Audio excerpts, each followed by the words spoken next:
Hello, ഞാനിവിടെ പറയുന്നത് പഞ്ചകട ക്ഷേത്രത്തിൽ നിന്നും തിരിച്ച് പോരുമ്പോഴുണ്ടായ ഒരു പ്രേതാനുഭവമാണ്.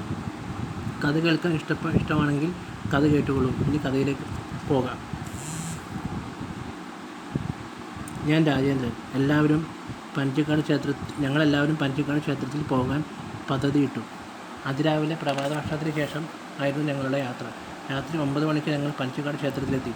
അവിടുത്തെ ഒരു ലോഡ്ജിലായിരുന്നു ഞങ്ങൾ തങ്ങിയത്. പഞ്ചകാട് ക്ഷേത്രത്തിൽ നിന്നും തിരിച്ചത് രാത്രി 10 മണിക്ക് ശേഷമായിരുന്നു. അങ്ങനെ അർദ്ധരാത്രി 12 മണി കഴിഞ്ഞതും കുറുക്കന്മാരുടെ ഓരിയിൽ കേട്ടു. നത്ത്, കൂമൻ എന്നിവ കരയുന്ന ശബ്ദവും പിന്നെ അവിടെ ഒരു ശ്മശാനമുണ്ടായിരുന്നു. കൂടാതെ ഒരു ചിലങ്കയുടെ അർത്ഥനാദവും. ഞങ്ങളെല്ലാവരും ചുറ്റും നോക്കി. ഒരു സ്ത്രീരൂപം ഓവർ ബ്രിഡ്ജ്, അതായത് റെയിൽ കടന്നു പോകാനുള്ള പാലത്തിൻ്റെ നടുക്കെത്തിയപ്പോൾ ആ സ്ത്രീരൂപം റെയിൽ കടന്നു പോകുന്നത് കണ്ടു. അങ്ങനെ ഞങ്ങൾ ഭയന്നു. ഉടൻ തന്നെ ഭക്തിഗാനമായി യേശുദാസ് പാടിയ ദേവി ഭക്തിഗാനം വെച്ചതും ആ രൂപം അന്തരീക്ഷത്തിൽ അരിഞ്ഞില്ലാതെയായി.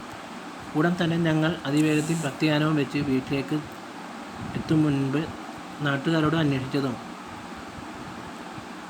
നേരം വെളുത്തിരുന്നു. ആ പ്രദേശത്ത് നാട്ടുകാരോട് അന്വേഷിച്ചുവെങ്കിലും അക്ഷരാർത്ഥത്തിൽ ഞെട്ടിപ്പോയി. അവിടെ ഒരു പെൺകുട്ടി തീവണ്ടിക്ക് തലവെച്ചു എന്നുള്ള വാർത്തയാണ്. അവരുടെ ആത്മാവ് അവിടെ വരാറുണ്ട് എന്നുള്ളതാണ് വിശ്വാസം. അവർ നിങ്ങളെ ഒന്നും ചെയ്യില്ല, വെറുതെ ഭയപ്പെടുത്തുമെന്ന് മാത്രം. നിങ്ങൾ ധൈര്യമായി അവരുടെ വീടുകളിലേക്ക് പോകുക.